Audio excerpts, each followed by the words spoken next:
Hi, my name's Thornton Harkin. I'm an instructor here at Jack Brown Seaplane Base in Winter Haven, Florida.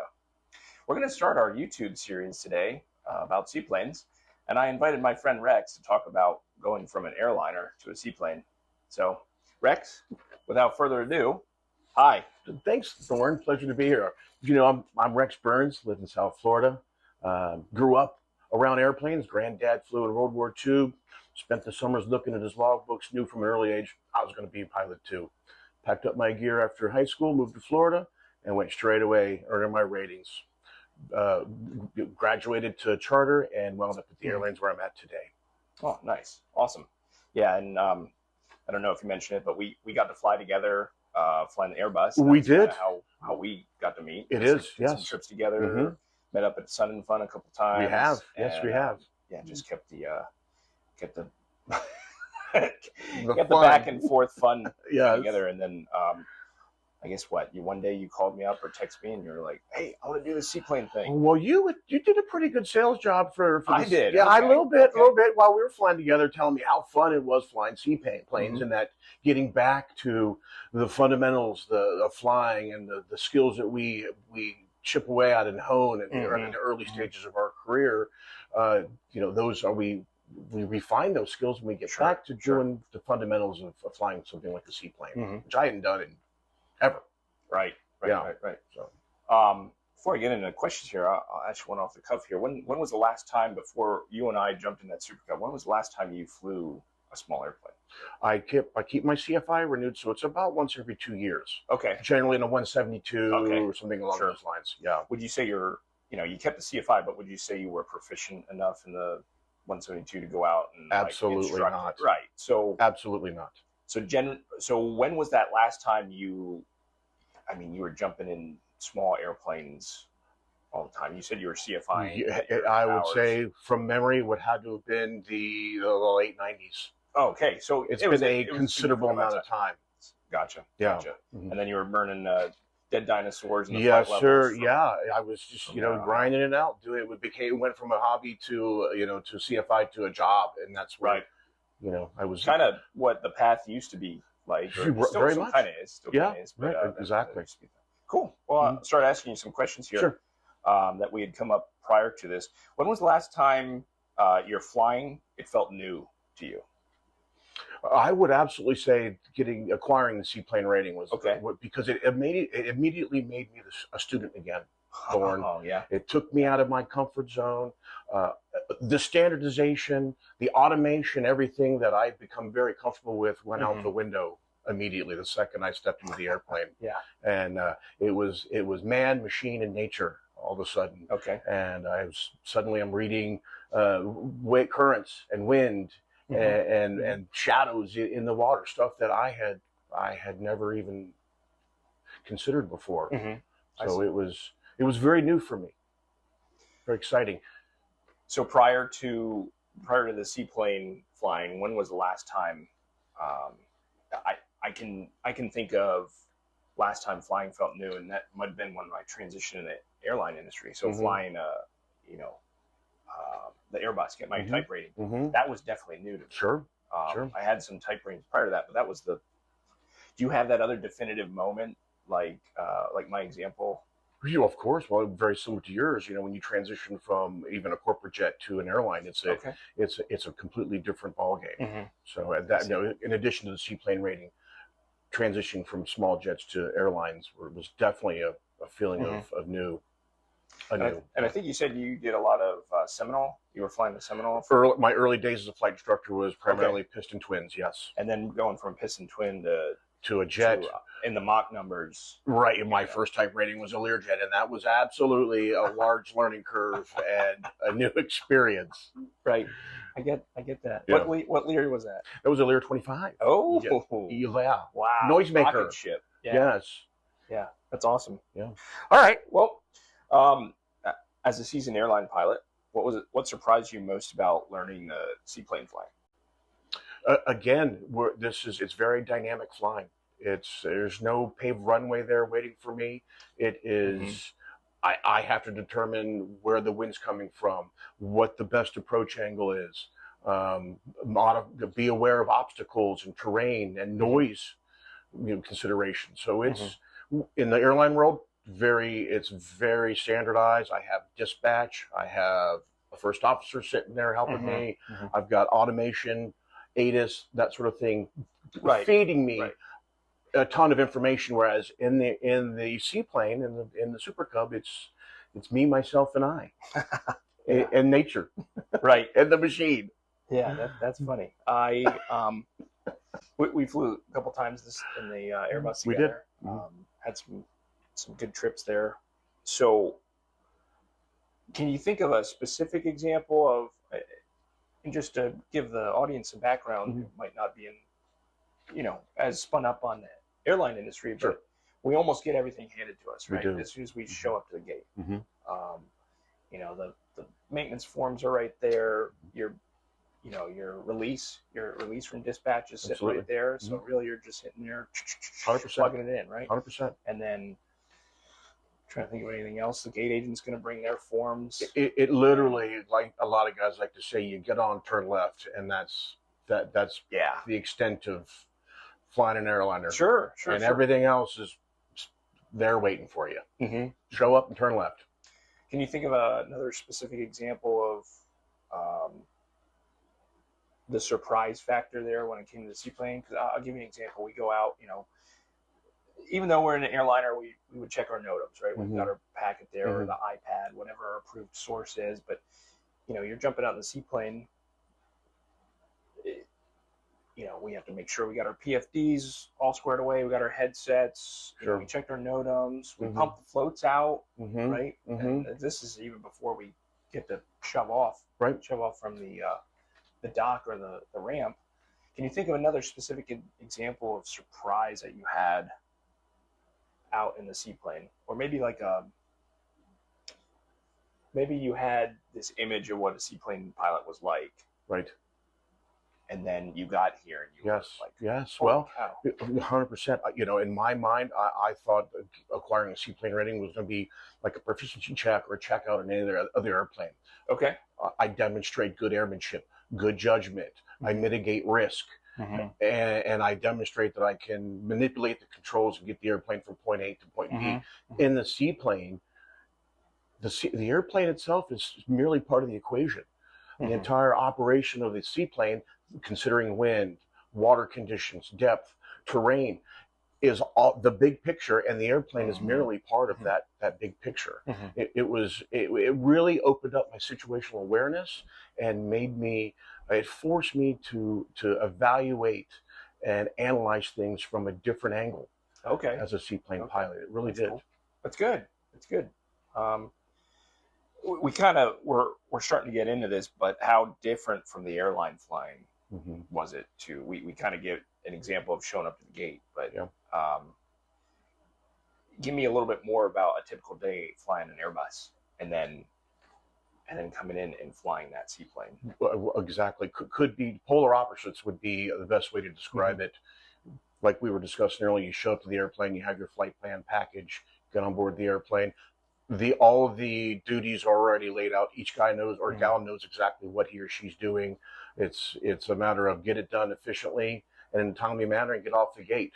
Whereas operating a seaplane is man, machine, and nature all together as one. And again, like I said, it's just a completely different skill set. Operating a seaplane. It's very dynamic, very fluid, changes all the time. So that landing spot you had there in the seaplane may not be appropriate, might not be a good landing spot that you just did. So it's ever-changing, dynamic, and again, it forces a pilot to rely on his airman skills that he has from the early days. Very good. Yeah. It's interesting you said that. Yeah, because a lot of times we're always one to a full stop, and it's usually a ILS, radar vectors for an ILS, or 100% an arrival to an RNAV. Right. We just got to do one takeoff, one landing.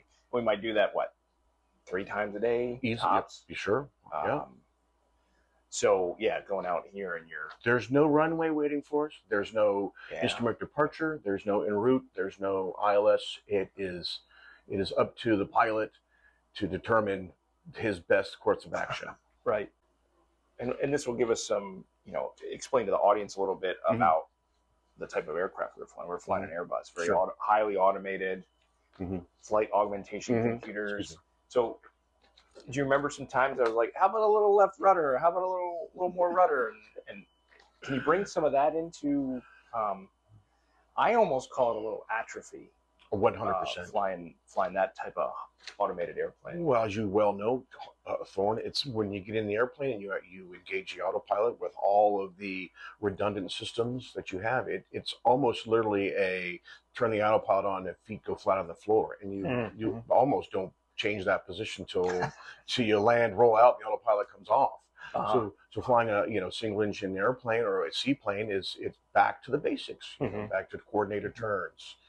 Trim, yes. I said, where's the horizon? Oh yeah. Don't know. Last time I looked at a horizon when I was flying the Airbus. You're right. I think how about I got you turned around, and it's easy to do here in Central Florida. We've got so many lakes right around here to train on. So I'll be saying, hey, over to that lake over there, and you're like, come on, man, which lake? What are you talking about? I'll be like, oh, head west again. And which way's west? To your point, So that's a skill that goes away if you don't use it. Yeah. I'm not using the whiskey compass. 100%. When's the last time you pulled the compass down and it wasn't just to remind yourself something to do in the Airbus and then exactly to your point, skills that go away if they're not used. Yeah. So cool. It's good to get. It was really good to get back to the basics again. I recall in the trips we've done, every once in a while you're hand flying the airplane, which I think it's a great idea, especially if you have you have an ops or a flight ops training that encourages that. I think that's a good idea. But is there any correlation once you're doing maybe an automation off approach from your seaplane flying? Is there any translatable? I mean, I know we don't have feel in the side stick. Aside from the fundamentals, I mean that what else is there? It's again fly the airplane. Right. Yeah. It really goes right back to just flying the airplane. If you remove all the automation and the technology, at the end of the day, flying the seaplane and flying the Airbus essentially is the same thing. It's mitigating risk. Yeah, we're kind of doing known pitch and power settings for if we're doing an automation off 100% or matching matching power settings. Yep, and speed. Controlling altitude, that sort of thing. Cool. That's awesome. So moving on here, I got a couple more standard questions here. But what was the hardest thing for you in the seaplane? I know we kind of danced around, using the rudder more, using your eyeballs, picking out visual cues. What was something maybe you saw yourself struggling with when it came to seaplane flying? Letting the airplane do the work. I was trying to manhandle. I don't know what maybe it was just atrophy of the actual tactile feel, the seat of the pants experience, because you don't get almost none of that with a fully automated airplane. So I guess that reminds me of maybe just some points of telling you, hey, use these 3 fingers, right? Because you're feeling where the aircraft trimmed off. And how many times did I say, hey, light on the controls, and you're like, oh crap, yep, put rudder in. Yeah. Trim the airplane off. Again, because those skills go away. You get in a highly automated machine, and it's doing all of that for you, and before you know it, you become, and I hate to use the word, but it's a degree of complacency. And I don't think that's an uncommon effect to flying an airplane that's so highly automated. So getting back in the seaplane, using a lighter grip, having a light touch on the trim, using my outside references, that was a refresher for me, Thorne. It was good to get back to the basics. And I know there were moments where you were stressed, right? Yes, we talked about that in pretty great depth, and it was, I could feel it in the controls before I noticed any other cues of yours. I think every guy wants to do a good job. He wants to put up a good performance and be proud of his work, and of course demonstrate the techniques that his instructor has taught him or her. So of course it's stressful because you want to do well, and it's stressful. It's a stressful rating. If anything new is stressful, and I think there was a degree of stress being a new undertaking. Yes. So I asked you to show up a day ahead of time. Okay. Are you glad you did? 100%. Okay. And I was specific. I said, hey, man, it's been 15, 20 years since you've been in a small airplane. And I told you that I appreciated that, and that little bit of advice you had given me about taking the extra day, because flying the seaplane actually, and the expectations of flying the seaplane were very different. And again, like we were talking earlier, I thought it was going to be a checkout. Pretty much get in, demonstrate adequate ability, and so it's a sign off. And it was quite different than that. It was a new adventure. It was a new. It was flying for me again. It was exciting and gratifying, and it required me to use skills I hadn't used in a long time, Thorne. I remember you said, you're like, Thorne, don't send me to this check ride because I don't want a failure. I've never failed in this. I don't want a failure on here. So there was a little bit of course there is concern on your part. There was. There was. And I remember you said something very. I know Ben was did your check ride, right? He did. Yeah. Yep. I think Ben came out and he said, Thorne, thanks for making it easy on me. And I remember you almost in the same breath said that was the hardest training I've done and the easiest check ride. 100%. But the check ride was a walk in the park. It was the easiest part of the whole training. Interesting. Okay. Yes. Yeah, so I was well prepared, Thorne. Thank you for that. Well, that's good. Yeah, the back of my head still has bruises from you smacking me. In all seriousness, it was an outstanding experience. I had a great time, and I felt proud of the accomplishment of becoming a seaplane pilot. I really did. It's not, they don't give these ratings away. These are earned. Right. And I earned it. And I'm glad I did. And it's been rewarding to me in many, many, many facets. That's cool. And if someone was asked me, and I don't mean to interrupt you, I would 100% encourage somebody who maybe hasn't taken on a new challenge in aviation, somebody who hasn't dusted off some skills, maybe take the time and invest in themselves and their skills and try something new in aviation. You might, and that's the beauty of aviation. It never ever stops giving you the opportunity to learn. Aviation will always give you the opportunity to learn something. And this was a learning and rewarding experience for me. And I appreciate you helping me through this. It was awesome, Thorne. Really. That's cool. Did you were there any moments where you were like, oh, this is cool? Because we're A-type personality. We got to do well in everything we do. Were there any moments you got to kind of take a breath and be like, wow, this is cool? Well, my learning technique is I take a lot of repetition, and when I start getting the hang of something, it's kind of like a eureka moment for me. And after we had done multiple landings, we were doing glassy landings and rough water and various landings. When you weren't saying anything to me, and you were telling I got in your head. Yeah, when you guys weren't saying to me, and you just said you asked me to demonstrate something, and I just got a pat on the back, and then you said you gave me another type of landing and takeoff, and I did it. And you didn't say anything else; you just patted me on the back. That's when I really felt this is cool. I really felt like I was beginning to get it, and it was I was actually in command of the airplane at that point. It's awesome. And that's where it became fun for me. Really, really fun, because you just give me a pat on the, show me this, demonstrate that, and you give me a pat on the back, and I was doing it. You taught me how to do these things and how to maneuver this airplane, and I was really, really enjoying it. That's cool. Yeah. You and your wife got to go fly the Beaver. We did. Right afterwards, right? We did. No, I'm sorry. It was the next day. Right. We'd finished a check ride with Ben, and then the next day we were driving back to the east coast of Florida, and I asked Ben if he would be willing to let me buy an hour of dual time in the Beaver, and he agreed. And it was a phenomenal experience. I had never flown in a radial airplane, much less a radial seaplane. And just observing the finesse and the nuances of it almost was like massaging the airplane. I don't know if that's a good way of describing it, but she's a very finicky. I don't know if that's a good word either. She's very particular girl, the Beaver. Right.